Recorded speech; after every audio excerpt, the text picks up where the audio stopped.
우병우 같은 사람을 보면서 꿈을 키우는 게 이제 한동훈이 같은 놈들이지. 법안을 시도할 때 언론이 나발을 불어대고 지역에 토우라는 것들이 또 다 어디다가 뭐 글 쓰고 뭐 이렇게 다 얘기를 했다고요. 반대한다고 하고. 그게 왜 그랬느냐. 이게 다 한 묶음이라는 거지. 지네들끼리 처벌하지 않고 안으로 이 성을 쌓아가지고 이걸 보존하는데 가장 필요한 조직이 검찰인 거예요. 그래서 그 검찰이 힘을 갖고 있어야 되는 거고. 오늘은 이놈들 정치 검찰의 족보.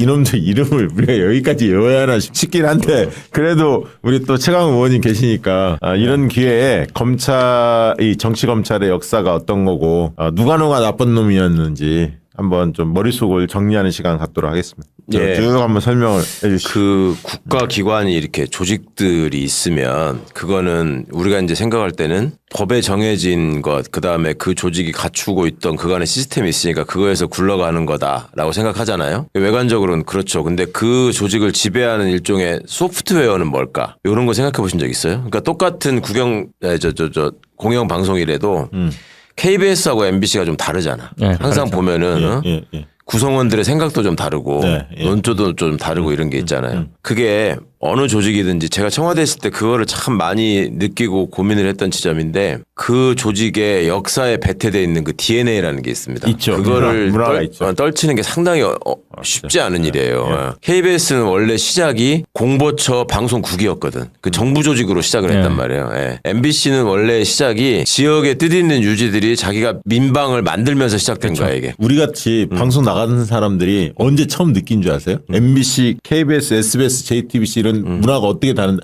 딱 들어갔는데 분장실 딱 가잖아. 분장실. KBS 한 3분 5분 해줘. 5분 띵띵 끝. 아니, 진짜로. 아, 근데 그래요? YTN 이런 데 가면 한 7분 해줘. 7분 조금 나아. MBC 가면 한 10분 해줘. 근데 느낌이 보통- 확 달라. 보통 그 정도 해주면 아니야. KBS 5분도 안 걸려. 그 막 어떤 사람들은 거기 분장하는 사람 내가 그때 열받아갖고 막 졸고 있고 막 이런 사람들이 그러니까 있었어. 스튜디오 분위기도 많이 다르고 많이 달라. 방송을 많이 해보면 달라. 그 사람들의 눈빛도 달라요. 달라. MBC에서만 해갖고 잘 모릅니다. 우리 다녀보잖아요. 달라. 그래가지고 MBC는 나중에 이제 박정희 때문에 통합이 되죠. 어찌 보면. 그렇죠. 다 지역 방송으로 있다가 그러면서 MBC의 이제 공채 시스템이 정착이 되고 MBC의 주인은 우리다라는 일종의 주인식의 MBC 직원들이 되게 강하죠. 강해요. 강하죠. 근데 KBS는 자기들 주인이라고 생각하지 않고 이거는 주인은 나라고 우리는 월급 받는 사람이다. 그게 강해. 내가 볼 때는. 거기서 결정적인 차이가 맞아요. 있어요. 맞아요. 그럼 국가기관도 정부 조직의 그 역사나 이런 거에 따라 다 다릅니다. 그러니까 육군을 왜 맨날 쿠데타를 하는가? 그 쿠데타 하던 놈들이 있으니까 하는 거예요. 그리고 예전에도 일본 육군이 또 쿠데타하는 군대였단 말이야. 그 DNA를 물려받아서 일본군 놈들이 육군에 와가지고 있었으니까 그 짓거리를 하는 거예요. 근데 해군은 그러면 왜 안 하는가? 그냥 생각하기에는 해군은 뭐 탱크도 없고 저기 상륙부대도 없으니까 해병대랑 같이 하지 않느냐 못하는 거 아니야 이렇게만 생각을 할 텐데 쿠데타 할 생각을 아예 안 하는 조직과 그런 생각을 하는 조직과의 차이가 있는 거예요. 문화가.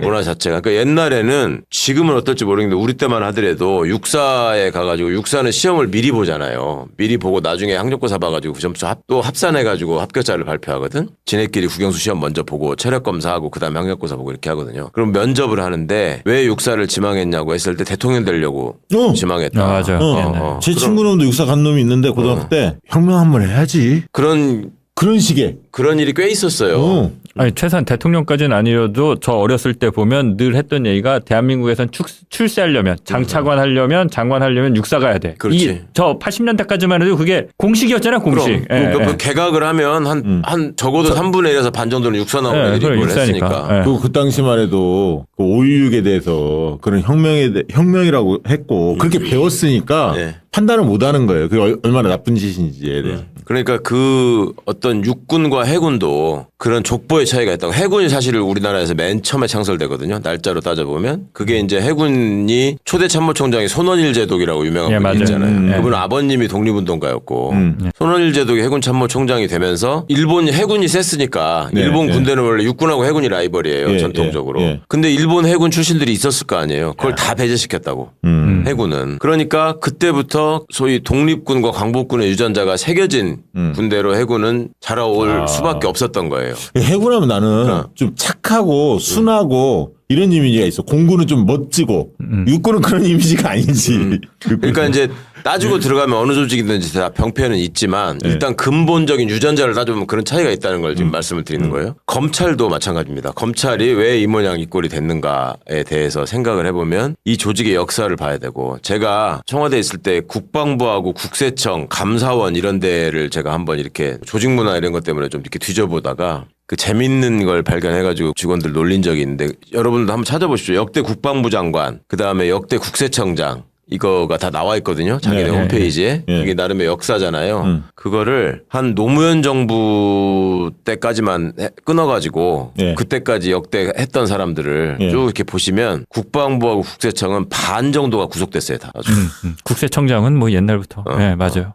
아이고 국민의힘 소속의 최근 대통령 치고 탄핵과 구속된 대통령이 대부분이에요. 다 100%잖아. 그러니까 그게 그 뿌리가 있다니까? 뿌리가 있어. 그게 왜 그렇게 됐나를 생각해 보면 그런 조직의 공통점이 쿠데타 이후에 육군들이 가가지고 조직 문화를 만들어요. 그러니까 국세청, 감사원 이런 데가 사실은 그 전에 그렇게 센 데가 아니었거든. 그런 걸 만들고 국방부야 뭐 군조직이니까 말할 것도 없고. 근데 검찰은 군대도 아니잖아.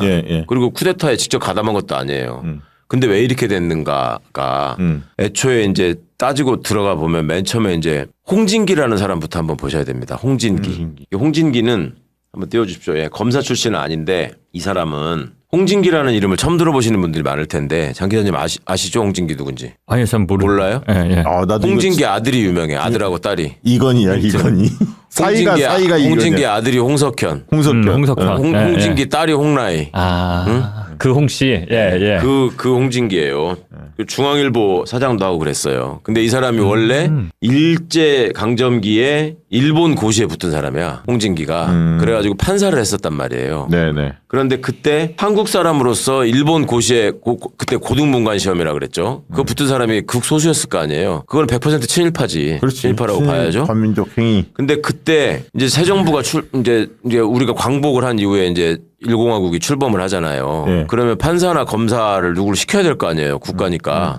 그러면 그 자원이 있어야 될 거 아닙니까? 그렇지. 기본적인 게 변호사 자격을 갖고 있는 사람이어야 되잖아요. 근데 일제 강점기에 변호사 자격을 가진 조선 사람이 한국 사람 몇 명이나 있었겠냐고. 그럼 그 사람들로 다 채울 수가 없잖아요. 저거를. 그렇죠. 그러면 이제 급하게 어디선가 구해가지고 메꿨어야 될 거 아닙니까? 그럼 대부분의 사람들이 법원, 검찰, 서기였던 사람들이 판사가 되고 검사가 된다고. 그냥 친일파 그대로 뭐. 그러니까 일본 놈 밑에서 사무 보조를 하던 사람들이 가서 하는 거예요. 그렇지. 그리고 또 1948년 8월 15일 날 정부가 출범을 한다라고 했을 때 그때 적용해야 될 법률들이 있을 거 아닙니까? 그런데 대한민국 국회는 제1대 국회는 재헌절이 1948년 7월 17일 아니에요.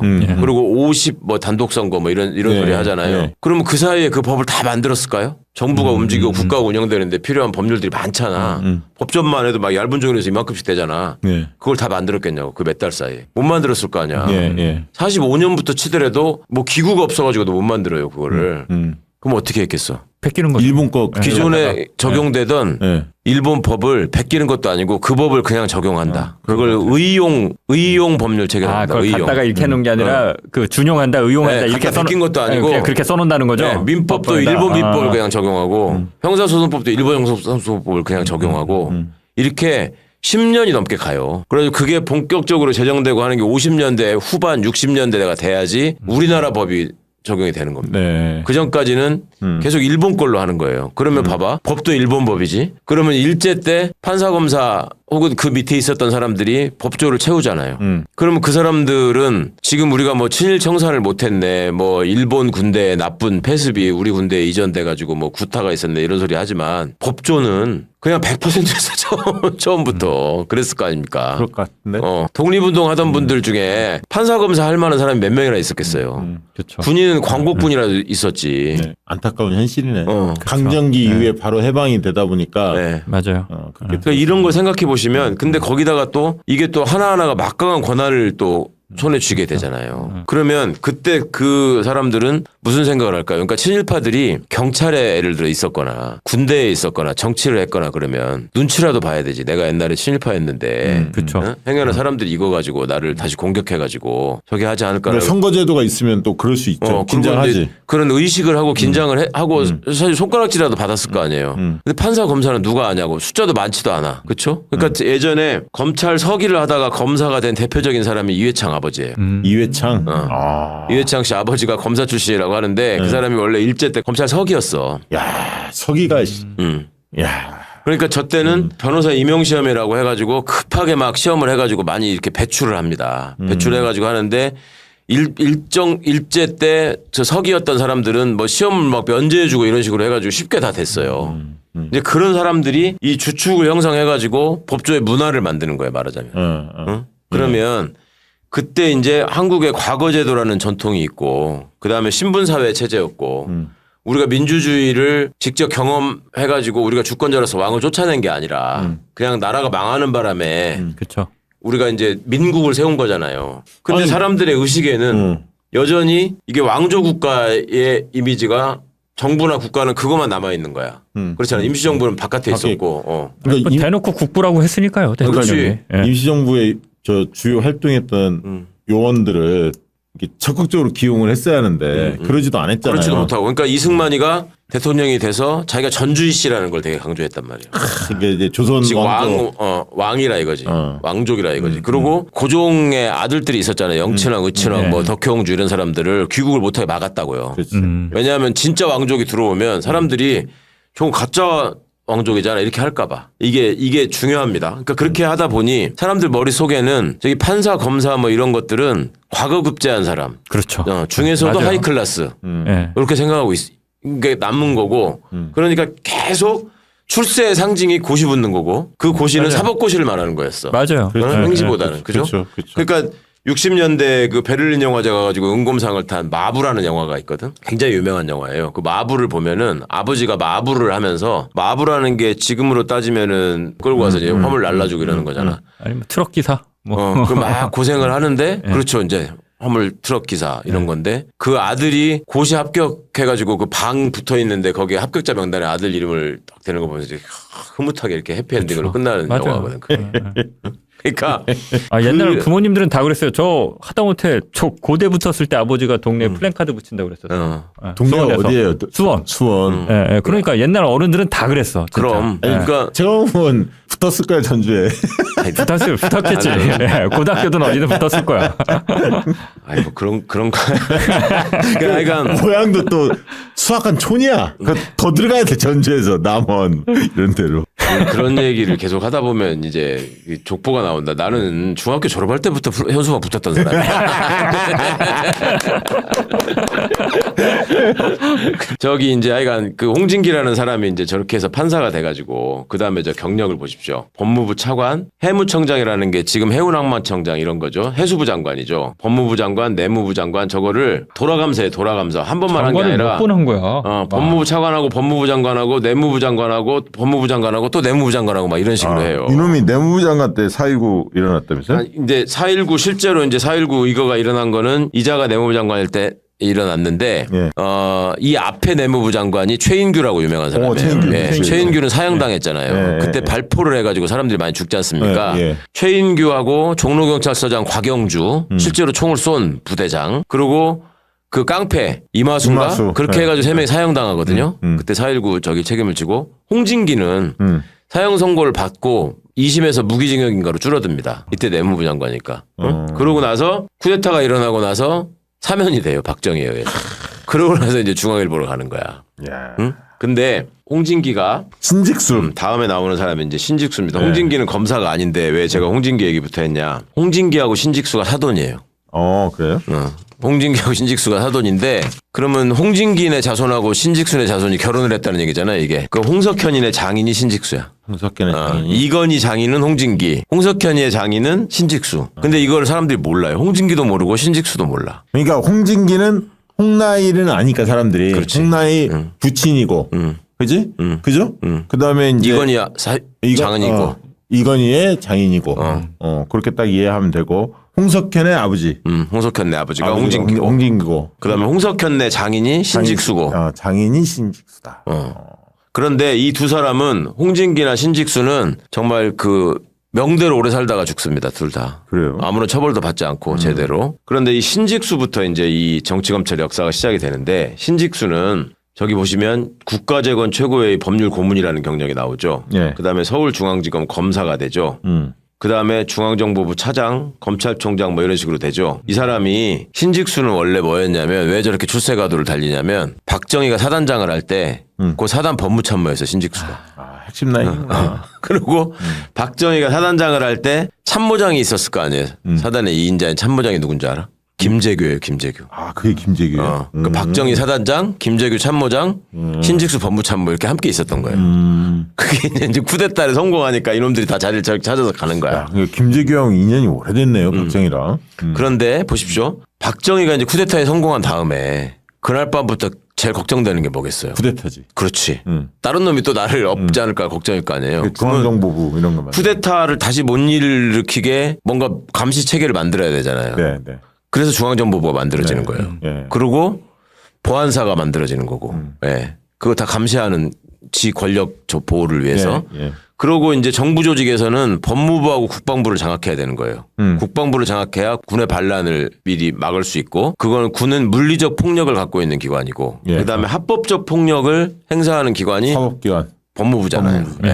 그걸 두 개를 장악을 해야 되는데 그러니까 지돌만이들 넣어야 될 거 아니에요. 그런데 군인들은 많잖아. 국방부 장관 시킬 사람은 많아. 그리고 군인이 국방부 장관이 되는 역사가 시작된 것도 쿠데타 이후란 말이에요. 박정희 이후에. 그전에는 다 민간인들이었단 말이에요. 이기붕이도 박정희는 자기 위급들을 국방부 장관 초기에 시켰나요? 처음에는 모양새로. 그렇죠. 근데 이제 이기붕이가 유명하잖아요. 이승만 때. 이기붕이도 국방부 장관이었어.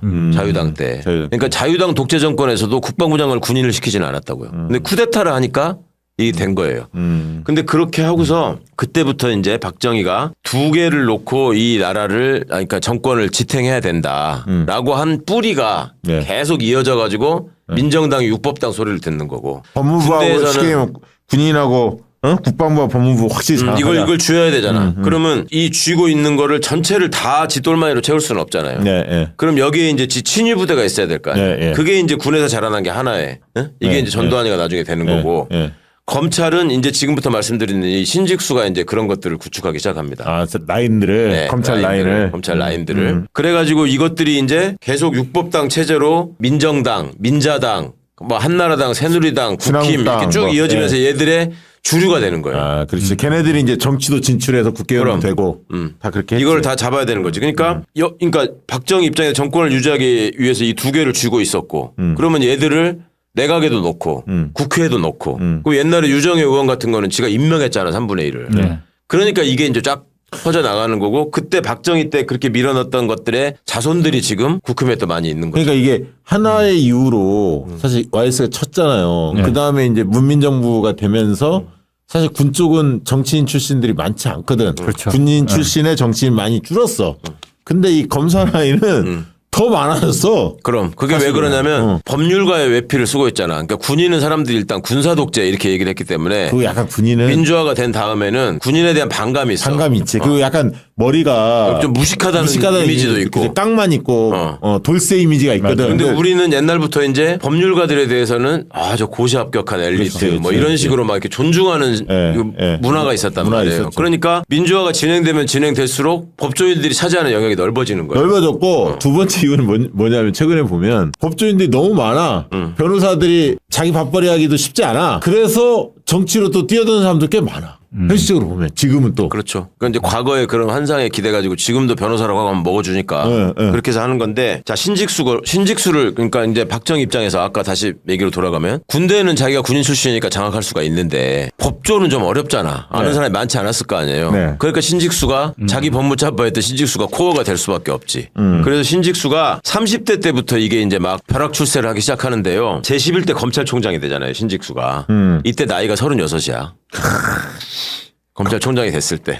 나는 36에 뭐 했나? 그러면 검찰총장이 36살짜리가 오면 검사들이 저 때도 40, 50대 애들이 있었단 말이에요. 그렇겠죠. 그럼 어떻게 옷 벗어야 돼? 아무리 일본 검찰 서기 출신인 망정. 아니, 옷 벗어야 돼? 옷 벗은 놈도 있고 오. 가서 항의한 놈도 있어. 이게 말이 되냐. 근데 그럼 너 나가 임마. 그래가지고 신직수가 검찰총장을 오랫동안 해요. 와. 보세요. 신직수가 검사를 하다가 중앙정보부에 갔다가 검찰총장을 하다가 법무부 장관을 하다가 또 중앙정보부장이 되잖아요. 그러면 정보기관하고 수사기관을 왔다 갔다 하잖아요. 이게 검사의 대표적인 출세 코스가 되는 거야. 그러니까 검사가 출세하려고 하면 얘들은 정보기관에 가는 거를 엄청 원해. 그래서 심지어 제가 대학 다닐 때 우리 대학 동기놈 중에 나중에 저 최병렬이 사위된 애가 있는데 최병렬이라고 알죠. 조선일보 출신에 그 서울시장에 했던 최병렬이. 최병렬이 사위가 우리 대학 동기가 있는데 걔가 검사였거든. 대학교 1학년 때 나한테 이렇게 오더니 내 옆자리에 오더니 너는 나중에 뭐 판사할 거냐 검사할 거냐 그래서 나 그런 생각 아직 안 해봤는데 그랬더니 자기는 꼭 검사를 할 거래. 대학교 1학년짜리가 86년도에. 검사가 돼서 자기는 꼭 중앙정보부로 갈 거래. 안기부로 당시에. 그러니까 그 어린애가 벌써 이런 족보를 알고 있었던 거지. 그러니까 이게 이제 시작이 신직수인데 중앙정보부장이 됐잖아요. 예. 저때 중앙정보부 차장이 또 있었을 거 아니야. 저때 중앙정보부 차장이 김재규야. 그러면 근데 아까 참모 그래, 김재규가 위치에서는 참모. 김재규가 위했다며 그렇지. 참모에서는 저기도 역전된 거야. 역전된 거야? 그러니까 김재규가 그때부터 열받았어. 저기 열받았어. 저기서 김재규가. 열받았겠다. 진짜. 여기서부터 시작이 됐고. 그래서 김재규가 박정희한테 개겨. 내가 이걸 지금 이거를 그러니까요. 하라는 거냐. 그랬더니 그러니까. 박정희가 달랜다고.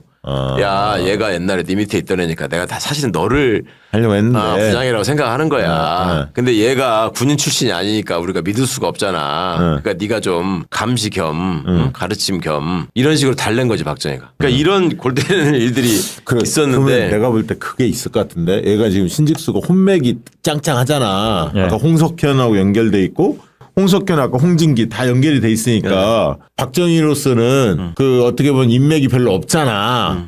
박정희는 사실 그러니까 이제 엘리트 출신들의 그런 어떤 집안들 이런 거하고 좀 사이좋게 지내고 싶은 욕구가 있었을 거야. 기득권층들하고 그런 면에서는 김재규보다는 신직수를 선택했을 가능성도 있어 보여요. 아니 이제 또 권력을 유지하고 하려면은 이런 게 또 필요하잖아요. 그렇죠. 여기 보면은 이제 또 삼성이 빠질 수가 없잖아요. 그렇죠. 지금 이제 또 삼성도 혼맥으로 이어지잖아요. 그렇지. 그러니까 박정희가 제일 밀어줬던 데가 삼성이잖아. 삼성이지. 이게 다 연결되네. 그거 다 연결되는 거예요 이게 이때. 그러니까 이 친하게 지내 장 기자. 우리끼리는 친해지게 지내봐야 장 기자. 생기는 게 없어요. 장 기자 좀 잘 돼봐. 친하게 지내.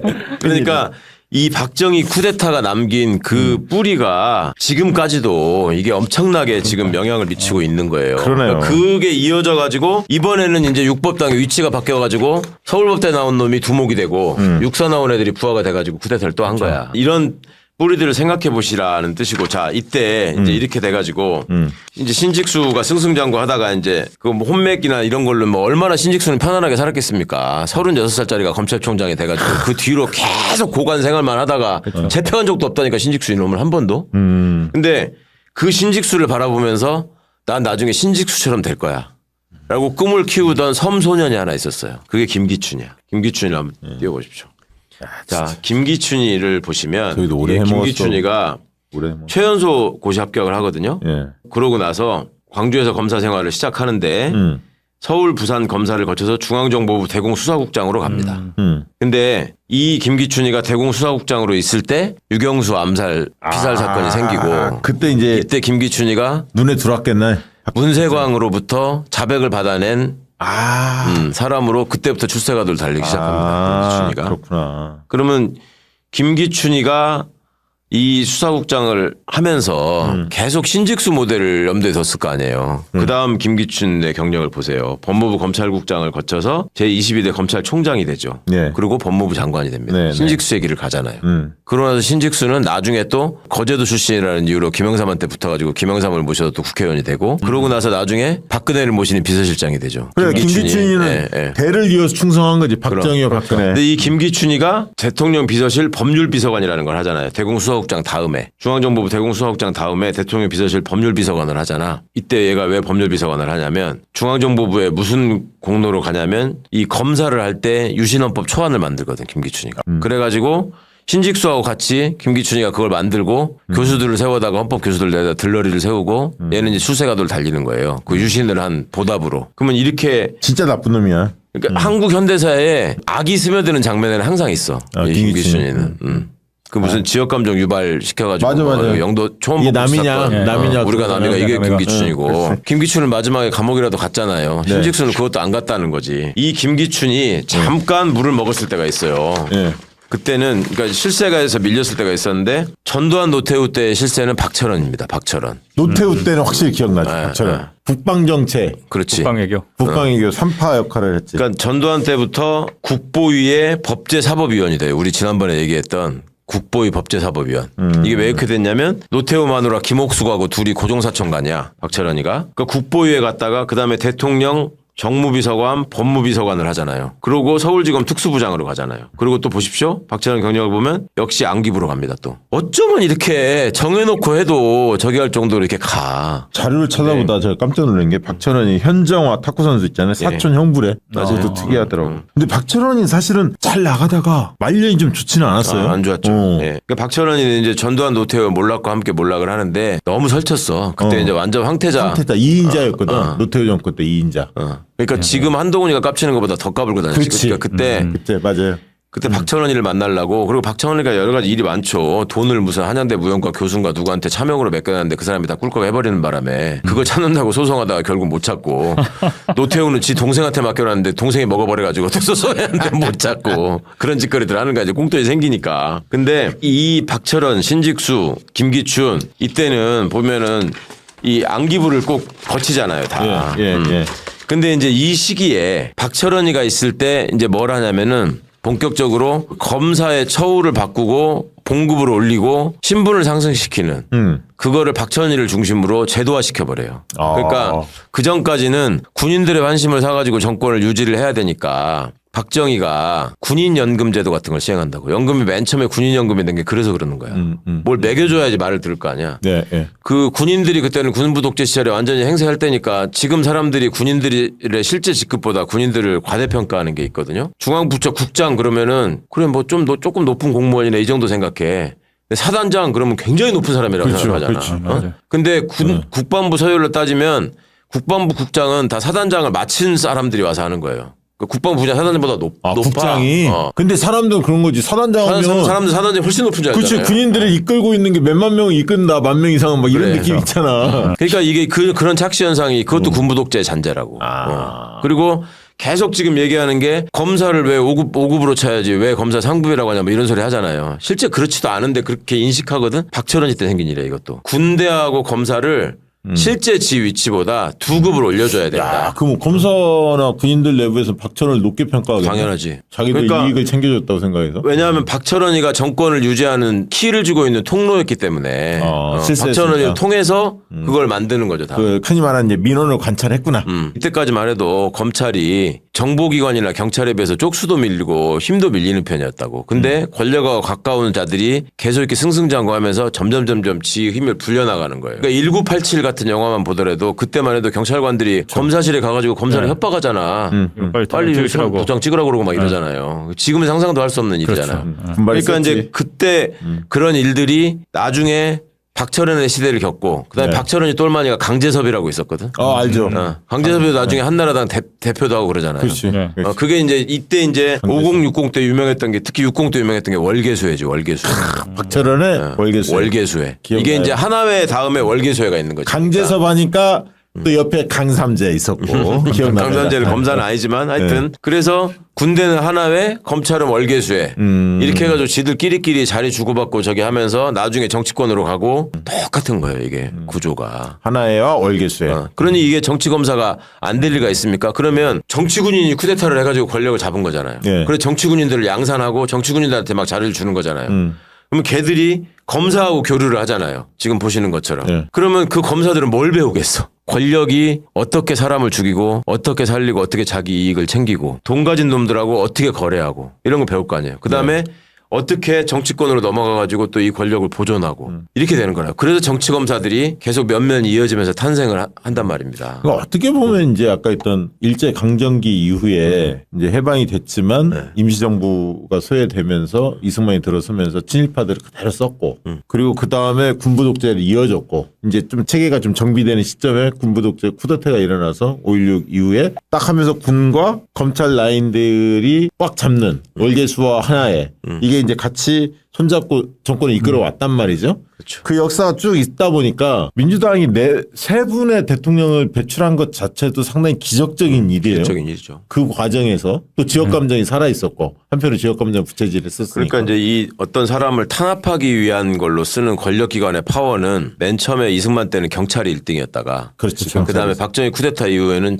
중앙정보부가 중앙정보부 1등이었다가 그렇지. 전두환 때는 군이 1등이었다가 그다음에 이제 김영삼 때가 돼가지고 하나회 숙청하고 뭐 이렇게 하니까 예. 그때부터 검사가 1등이 되는 겁니다. 그리고 하나가 빠지니까 그러니까 그 숙청을 하는 과정에서 이제 검사가 전두환 노태우를 구속하잖아요. 중앙정보부가 몰락하고 군대가 1등이 된 전두환 시대는 전두환이가 보안사령관으로서 김재규를 구속하고 사형시켰잖아. 그러니까 1등으로 올라가는 거예요. 그 다음에 박철원이 뭐 전두환 노태우가 이렇게 저기 하던 거를 김영삼 때 이게 쫙 몰아내고 전두환 노태우가 어쨌거나 나중에 구속이 되잖아요. 그러면서 검찰이 본격적으로 1등이 되는 거라고. 근데 그 와중에 이제 장윤석이라는 인간이 등장을 하는데 여기는 국회의원으로서는 알아요. 장윤석. 그러니까 저도 이게 정치인으로 검사였을 때 장윤석이가 뭐 했는지를 사람들이 의외로 모르셔가지고 제가 여기 장윤석은 사실 이 급은 안 되는데 이게 넣었는데 장윤석은 뭐 사감이 있는 건 아니죠. 이 경상북도 영주 출신인데 네. 아니 장윤석의 전 사위를 내가 잘 알지. 이게 뭔가 사감이 있어 지금. 이 장윤석은 쿠데타를 일으킨 주력들하고 잘 아는 사이야 원래 어릴 때부터 검사 때부터 고향도 갔고 성장해 오면서 이제 그쪽에 또 그때 당시에는 이제 공무원이든 검사든 뭐든 출세하려면 다 군인들한테 줄을 대고 그게 군인들이 백이었으니까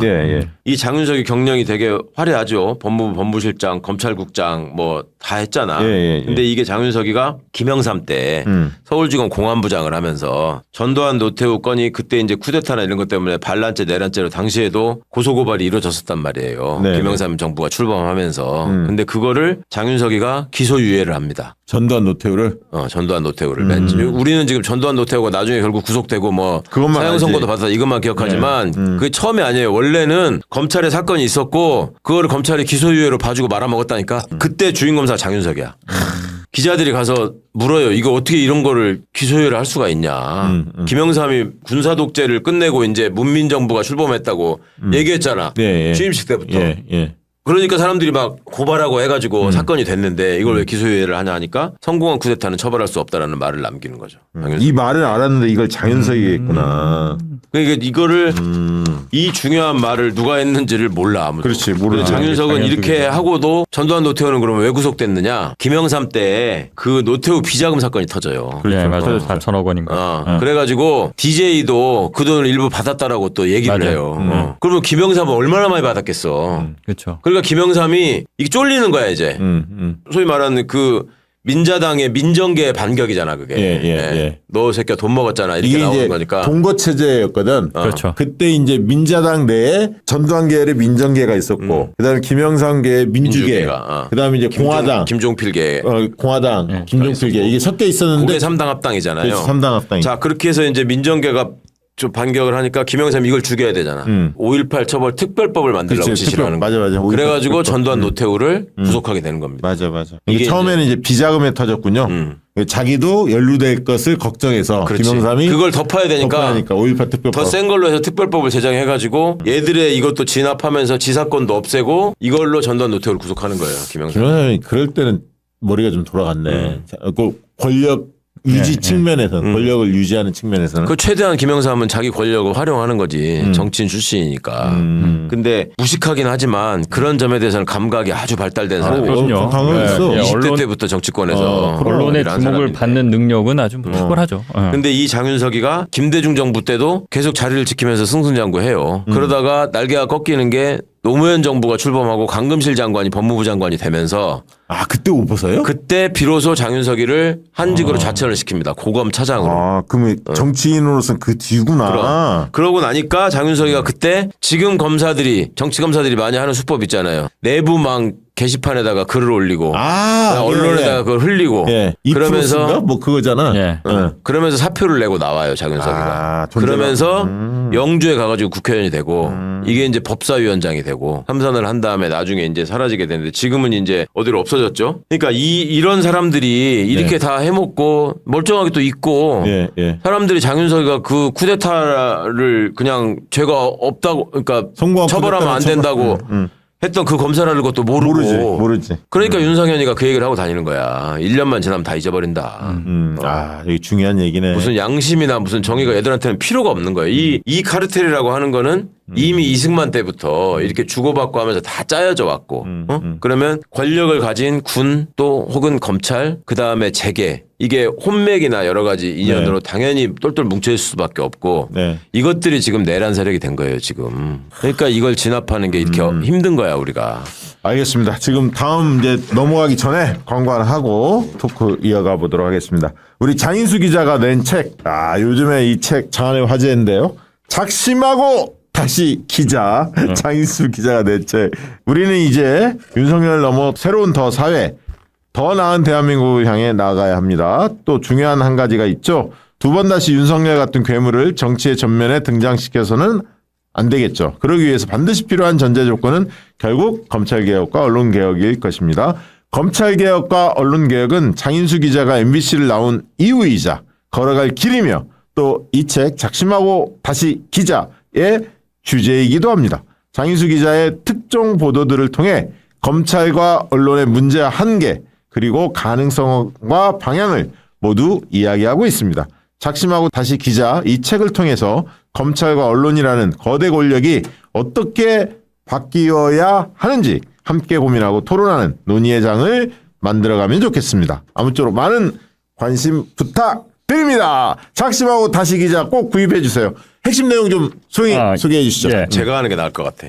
나한테 좀 양보해 줘. 예. 고발 사주의 고발장에 담긴 내용을 가지고 장인수 기자가 언급해 놓은 내용이 232페이지에 있어서 예. 제가 이거 주의 깊게 봤어요. 네. 고발장에는 고발 사주의 고발장입니다. 거기에 적시된 피고발인들이 어떻게 친분을 쌓았는지 어떤 과정을 거쳐 유착했는지에 대해서는 어떠한 언급도 없다. 친여 매체, 검찰을 싫어하는 정치인들, 더불어민주당 지지하고 윤석열 싫어하는 사람들이 모여서 공모했다는 게 내용의 전부였다. 이 빈약한 내용을 보수 언론이 그대로 받았으니 그들의 논리도 빈약할 수밖에 없었다. 검찰 고발 사주로 다시 한번 드러난 뿌리 깊은 검언 유착의 고리에 혀를 내둘렀다. 검찰이 보도 지침을 만들어 전달하면 언론인으로서 윤리고 팩트고 아무것도 필요 없었다. 목표를 향해 일사불란하게 움직이는 개미떼와 같았다.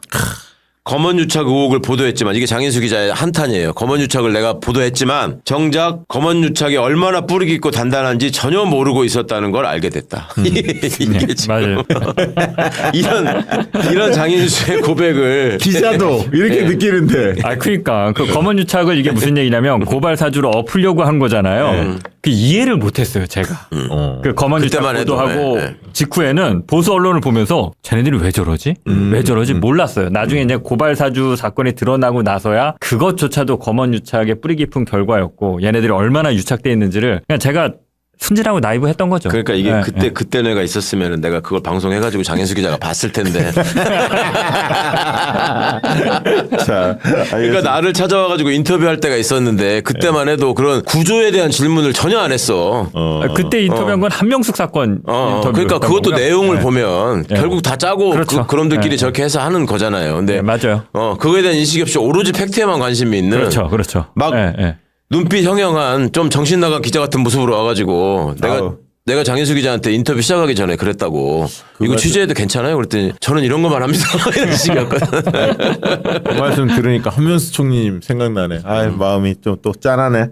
자, 이어가시죠. 또 예. 이제 그 다음에 자, 장식할 인물은 누굽니까? 쉬었는데 그 다음에 또 의외 인물이 하나 나옵니다. 홍석조. 이분은 잘 모르겠어. 띄워보세요. 아주 잘생겼어요. 그죠? 그러니까 아, 이거 홍씨네? 네, 홍석조라는 이름에서 뭐가 느껴지지 않아? 홍씨야, 홍씨. 아까 홍진기하고 관계 있는 사람 아니야? 홍진기 아들이 누가 그랬지? 홍진기 아들이 저기 저 홍석현 아니야? 홍석현. 예.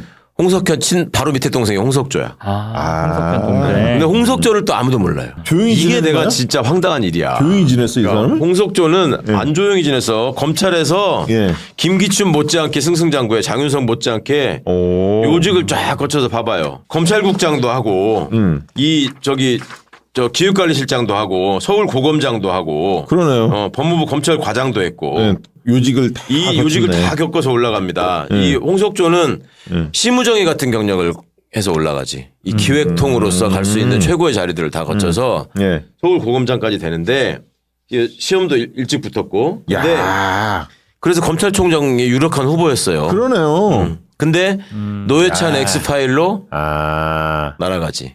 그러니까 노회찬 의원의 엑스파일이 검사들한테 떡값 준 거 아니에요. 그렇죠. 그럴 때 보면은 돈을 주는 사람이 누구야? 맨 처음에 그 돈이 어디서 나와? 삼성. 삼성이잖아. 이건희가 얘기하잖아. 그래죠. 여기 관계 있잖아. 근데 집안이잖아. 홍석현이 동생인데 얘가 검찰에 있었잖아. 그러니까 검찰에서 제일 세게 관리해야 될 높은 놈들은 홍석조가 준 거야. 그러겠네. 그러겠네. 거기 등장해요. 같은 거기에. 집안이니까. 그럼. 그리고 이제 아래 것들은 이제 뭐 저기 다른 사람이 심부름하거나 뭐 이렇게 하는데 홍석조가 검찰 간부였으니까 그 그때 삼성과 날아갔구나. 검찰의 유착이 확실하게 이루어지고 이게 폭로되면서 날아갑니다. 홍석조는. 그런데 그렇게 날아가고 나서 홍석조는 그러면 그냥 변호사 생활을 하느냐? 그게 아니죠. 홍석조는 CU 편의점 있죠. CU. 그게 보광그룹이잖아요. 그 전에 패밀리마트였잖아. CU가. 보강하면 조선일보와 관계 있는 거 아니야? 보강? 보광 중앙일보요. 중앙일보. 홍석조가 회장이에요. 홍석조. 그렇다. 중앙일보구나. 홍석조가 CU를 관리하는 그 보광그룹의 회장이야. 지금 검사 관둔 뒤부터. CU. 잘 나가는구나. CU 봐봐. 진짜. 홍석조는 좀 나중에 이제 검사 생활을 하잖아요. 그러니까 얘는 홍석조는 정보기관에 안 가잖아. 그러니까 이미 홍석조 때는 이제 검찰이 1등이 된 거야. 굳이 거기 갔다 오지 않아도 네. 검찰 내에서 그렇죠. 그 경력만 갖고도 충분하다는 충분히. 거죠. 그리고 이거는 재벌하고 이미 연결이 돼 있기 그렇죠. 때문에 딱 끝나고 재벌로 넘어가죠. 그러니까 검사들이 재벌과 사위들이 좀 많아요. 그래서 맞아요. 재벌 사위들이 재벌 그룹 물려받은 경우가 또 있어. 그 대표적인 게 동양그룹이야. 오리온 있었던 동양그룹. 아니 그렇게 설명하니까 아까 처음에 이승만은 경찰, 박정희는 중앙정보부, 전두환은 군인 하나에 YS 하나의 척결 이후에 검사가 먹었다고 했는데 검사도 월계수에 뭐 이런 쪽이 먹었다고 했는데 한편으로 생각해 보니까 그 뒤에 이제 군이 몰락했잖아. 하나회가 숙청되면서 그러면서 재벌 쪽의 힘이 올라왔네. 그래서 이제 노무현 대통령 노무현 대통령 됐을 때 그 얘기 했잖아. 이미 권력이 시장으로 넘어갔다. 그 얘기 했잖아. 그러니까 이제 검사 축과 재벌 축이 또 그렇죠. 이때 만나는구나. 그럼. 권력이라는 게 있고 이거를 채우는 누가 제일 많이 채우느냐의 싸움을 계속 했던 거잖아요. 그렇죠. 공백이 생기면 누군가가 채우는 거잖아. 그러네. 그게 이제 얘기한 것처럼 민주화가 진행되니까 과거에는 뭡니까? 과거 독재 시절에는 정경유착, 그 다음에 야당 탄압 이런 거잖아요. 그걸 고리로 해야 되니까 국방부하고 법무부를 장악했어야 되는 거 아니야. 직할했어야 되는 거 아니야. 그거는 야당 탄압용과 권력 보유용으로 유용한 거고 정경유착을 통해서 돈을 마련하는 거 아니에요. 이때는 군사독재 정권 시절에는 기업이 저 밑에 있었어요. 그럼 불려가면 한 대 맞고 돈이나 갖다 바치고 맞아. 그랬어요. 이러는 존재였다고. 그래서 실제로 그 시절에 그러니까 전두환 노태우 때까지 고위 관료를 했던 집의 아들들은 지금도 재벌을 좀 우습게 알아요. 저것들 옛날에 우리 집 와가지고 문 열어달라고 사장하면서 명절 때마다 그거 특혜 받아서 큰 거 아니야 다. 울고 서 그렇지. 있었던 것들인데 그 조선일보도 굉장히 우습게 알아. 조선일보도 저것들 옛날에 전두환이 때부터 뭐 던져주는 거 먹고 큰 거 아니야. 조선일보가 원래는 동아일보가 1등이었는데 맞아요. 그러니까 조선일보도 되게 우습게 알고 그 외 저기 조선일보 외 계열의 코리아나 호텔 있죠. 그놈이 왜 지 와이프를 지하실에 감금해놓고 뭐 하다가 그분이 결국 돌아가셨잖아요. 그때 그 문제를 폭로한 사람이 그 형부였잖아. 김영수 박사라는 분이 와가지고 막 기자회견하고 그렇게 하셨잖아요. 아니 그분인들 겁이 안 나게 해서 상대가 지금 조선일보하고 싸워야 되고 검찰이 뒷배라는 걸 알고 싸워야 되는 거잖아. 근데 그분 보면은 너무나 해맑게 싸우거든. 그러니까 외국에 있다 와서 그런 줄 아는데 그분이 아버지가 옛날에 박정희 때 부총리를 했던 김학렬 씨예요. 경제부총리를 했던. 포항제철 짓고 뭐 어쩌고 할 적에. 그러니까 그 양반 입장에서 볼 때는 조선일보나 재벌이나 이런 것들은 이제 발밑에 있던 것들이야. 옛날에 내가 어릴 때 우리 아버지 한번 만나려고 문 앞에 선물 들고 와서 금덩어리 들고 와서 울고 있던 놈들인데. 코리아나 호텔이 현금이 많았거든. 그래서 조선일보 관련해서 비자금을 그쪽에서 하는 거 아니야라는 의혹들이 꽤 많았었죠. 당시에. 그러니까 이제 지금 박시영 대표가 지적한 것처럼 민주화의 결과로 열매를 따먹은 놈들이 검찰하고 재벌이 대표적이고. 그러네. 재벌이네. 언론이 또 바로 하고. 그러네. 언론이 독재 때만 하더라도 언론 통폐합 시켜버리고. 그러네요. 보도지침 맨날 내리고. 언론에 의미가 없었잖아요. 이게 민주화가 돼서 그런 나쁜 권력들이 몰아가니까 이 카르텔이 생겨가지고 이제 이걸 먹은 거예요. 그러네요. 이게 지금 내란의 주요 세력이 되는 거고. 그러네. 네. 와. 그러니까 언론이 이런 개판 보도를 하는 거고 이 족벌 언론이. 그 이제 대미를 장식할 우병우 나와야 할 것 자, 그 같은데. 전에 홍석조 얘기를 네. 마무리할 필요가 있어요. 홍석조가 아까 이제 삼성 자금 뿌린 거 아니냐 네. 이렇게 이제 엑스파일에 등장한다고 했는데 당시에 이제 녹취된 내용을 보면 이건희가 이학수를 통해서 당시에 잘 나가던 삼성 비서실장 이학수 그렇죠. 홍석현을 부릅니다. 그래가지고 이건희가 이제 검찰에 전달할 떡값 이런 것들 이제 얘기를 하죠. 그러면서 홍석조의 역할은 거기에 뭐라고 나오냐면 똘똘한 주니어들한테 돈 좀 뿌려라. 돈 좀 줘라. 이렇게 한다고요. 똘똘한 주니어들한테. 그 무슨 얘기했어요? 당시에 우병우나 윤석열이나 한동훈이나 심우정이나 밑에 이렇게 키우는구나. 앞으로 애들 관리하는구나. 애들을 관리하라고 하는 거죠. 그래서 이때만 해도 검찰 애들이 보직 경쟁을 엄청 하잖아요. 예. 본전을 가려고 하잖아요. 검사 마누라들이 모이면 지들끼리 하는 얘기가 이번 명절에 삼성에서 선물 받는 건 당연한 거고 누가 보냈냐라고 그런 거. 누가 보냈냐. 삼성에 누가 보냈냐. 그러면 같은 부장검사라도 부장검사가 사실 검찰 안에서는 중간 간부거든. 그렇게 높은 건 아니에요. 그럼 부장검사가 서울중앙지검 특수부장을 하면 이건희 이름으로 선물이 오고 특수부는 중요하니까. 근데 이제 공판부, 조사부, 형사부 이런 데 있잖아. 여기는 그런 데는 그냥 삼성전자 회장 윤종용 뭐 이런 사람들이 보내는 거고. 그다음에 그것도 안 되는 지방부장들 있잖아. 예. 이런 것들은 그냥 이학수 뭐 이런 게 해서 오는 거야. 그러면 이걸 애들이 처음에는 삼성 선물이라고 좋아하다가 마누라끼리 자랑하면서 얘기해보다가 이제 그게 확인이 되는 거야. 그러면 집에 가가지고 이제 바가지 여보, 긁는구나. 박시영 부장은 이건희가 보냈다는데 당신은 왜 홍석현이야? 이런 식으로 이제 뭐라고 하는 거지. 예. 그러면 그게 자존심에 애들은 엄청난 기스가 나서 수당 방법을 가리지 않고 충성하는 길을 찾는구나. 충성을 해서 어떻게든 내가 그 자리에 가가지고 그걸 받아야 된다라는 그걸 키우는 거예요. 이게 이렇게 무서운 거예요. 야, 그리고 경쟁을 시키는구나. 아니 저는 이게 여기 검사들에 될 건 아니고 MBC 기자 되고 2년 차 때 삼성에서 한번 그 명절 선물을 받았어요. 홍보실에서 전화를 해. 집 주소를 물어봐. 그러면 이제 알려줘요. 그때까지만 해도 김영란법 생기기 전이니까. 그러면 이제 선물이 이제 뭐 과일 박스, 사과 박스가 오는 건데 삼성은 특이하게 삼성 직원이 들고 와요. 그렇지. 오, 그래요? 직접 들고 오지. 엄청 부담스러워요. 절대 우편으로 안 다른 데는 다 그냥 택배로 예, 뭐 사과, 배 아니면 무슨 뭐 김 세트 이런 게 이제 예, 쭉 예, 오잖아요. 그렇게 오는데 삼성은 특이하게 그것도 여직원이 젊은 여직원이 올 때 소리도 나. 아파트 그 복도로 또각또각또각 힐 신어갖고 영어 한 장면이다 이거 완전히. 되게 부담스러워. 그리고 열고 그 이제 뭐 미리 뭐 문자나 이런 거 보낼 거 아니야. 몇 시 방문하겠습니다. 뭐 이렇게 그렇죠. 할 거 아니야. 그렇게 하고 가요. 근데 그렇게 해봐야 무슨 삼성 계열사에 어디 홍보부장 이름으로 오는 거지 저는. 근데 그것만 하더라도 그렇게 받으면 이 살짝 내가 뭐 된 것 같기도 하고. 그게 미묘한데. 그걸 노리는 거지 뭐. 그러니까요. 인간의 심성은. 근데 이제 될 것도 아니 여기 이제 이건희 이름으로 오고 이런 거랑 비교하면. 저기는 이제 그 위쪽에 정치부장, 보도국장 이런 애들한테는 가는 거지. 그게 이제 같은 부장이라도 정치부장한테는 이건희께 가는 거고 똑같아. 사회부장한테는 삼성전자 회장께 그럴 가는 수 거고. 있겠네. 저는 그때 이제 2년차 기자니까. 그럼 다 그 완전 레벨이 맞네. 다 있고 그다음에 이 삼성 엑스파일 사건이 2005년에 터진 겁니다. 이게. 그리고 2005년이죠. 2005년에. 거기가 김용철 아니 그건 김용철 변호사 사건은 2007년. 2005년에 이게 이제 이상호 기자가 그때 삼성 엑스파일 이게 홍석현하고 이학수 둘이 통화하는 내용이에요. 그렇지. 그래갖고 검사한테 떡값 뿌렸냐 그러니까 홍석현이 어떻게 나눠줬다 하는 얘기가 쭉 나오잖아요.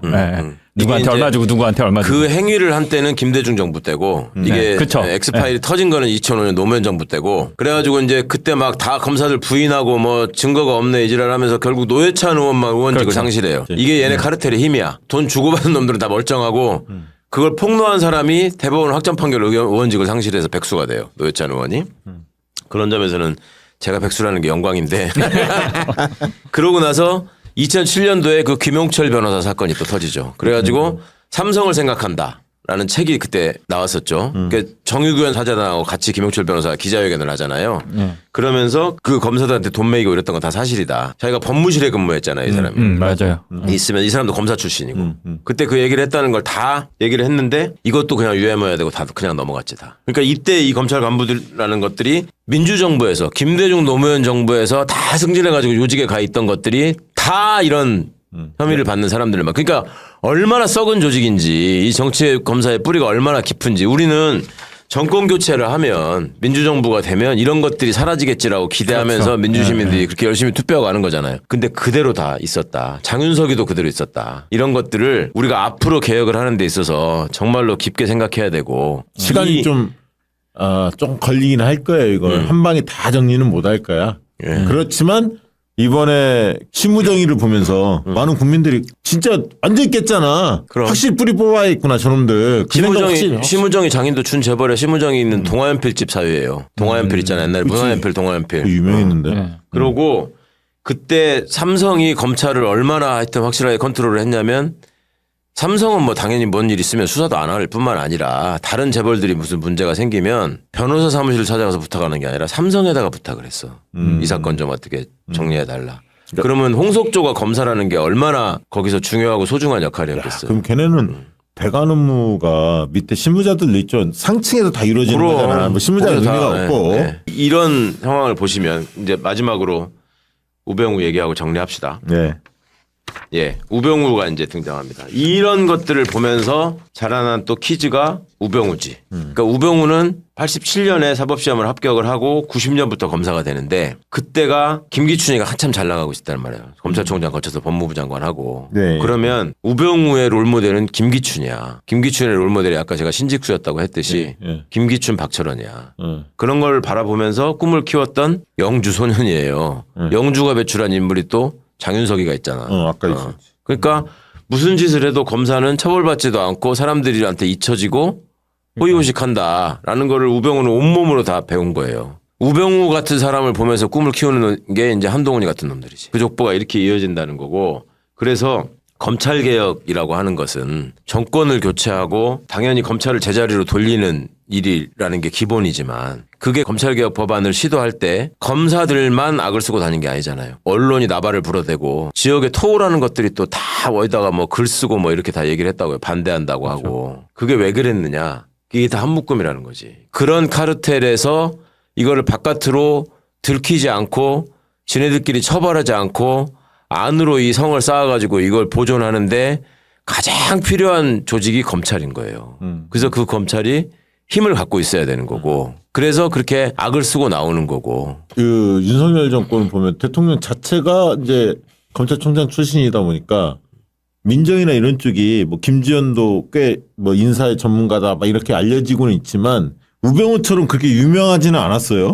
윤석열 스스로 다 한다 이렇게 직할체제다 그렇지. 이렇게 보면 되는 거잖아요. 네. 우병우는 근데 그렇게 머리가 똑똑했어요? 시험머리가 또 시험머리지 시험머리. 그러니까 암기머리 하면 최강욱 아닙니까? 인간성이 시험머리를 못 따라가지고 암기머리는 최강욱이다. 나는 암기라기보다는 추억머리지. 아니, 옛날 일을 내가 겪었던 일을 안 잊어버리는 아니 거지. 내가 주변에 최강욱 의원님 또 후배니까 많이 물어봐. 어떻게 최강욱 의원님은 그렇게 그러니까 그런 걸다 시시콜콜한 알고 옛날 있어. 이야기부터 다 기억하냐 그래서 저는 사람 이름을 기억을 못 해갖고 제가 뭐라고 신기해요. 하냐면 술을 안 먹어요 일단. 그러니까 예. 저도 안 먹는데 왜 저는 기억을 못 하는지. 그런데 이제 우병우가 민정비서관으로 있을 때 제가 조응천이 제 전임 공직기관 비서관 아니에요. 예. 그 들었던 얘기인데 김기춘이가 비서실장이잖아. 곽상도가 민정수석이었다고. 응? 우병우가 박근혜 때? 민정비서관이고 조응천은 공직기강 비서관이고 우병우는 좀 나중에 들어갔고. 김기춘이 민정수석인 곽상도를 상대를 안 했다는 거 아니에요. 왜냐? 곽상도는 서울법대를 못 나왔고 아 그래요? 성대 출신이야. 그리고 오. 검사장을 못 달았어. 곽상도는. 그래서 김만배 뭐 그쪽 성대 라인들하고 친했구나. 그런 거지. 그러네. 그래가지고 김기춘이는 소위 말하는 지 족보에 있는 검사를 안 치는 거야. 곽상도를. 그래서 조응천을 직접 불러가지고 이런저런 얘기를 하고 해서 조응천이 최순실 얘기를 알게 되고 그렇게 되는 겁니다. 조응천은 서울대 법대인가 보죠. 서울대법대하고. 그러니까 이게 이런 어떤 이 고질적인 이 병폐의 뿌리가 얼마나 깊고 어디서든지 이렇게 발현이 되고 진짜 황당하다니까요. 얘네들의 이 속성이나 이 내부 사정을 알게 되면. 오늘은 정치 검찰의 족보를 다루긴 했습니다만 어떻게 보면 역대 정권의 축이 어떻게 변해왔는지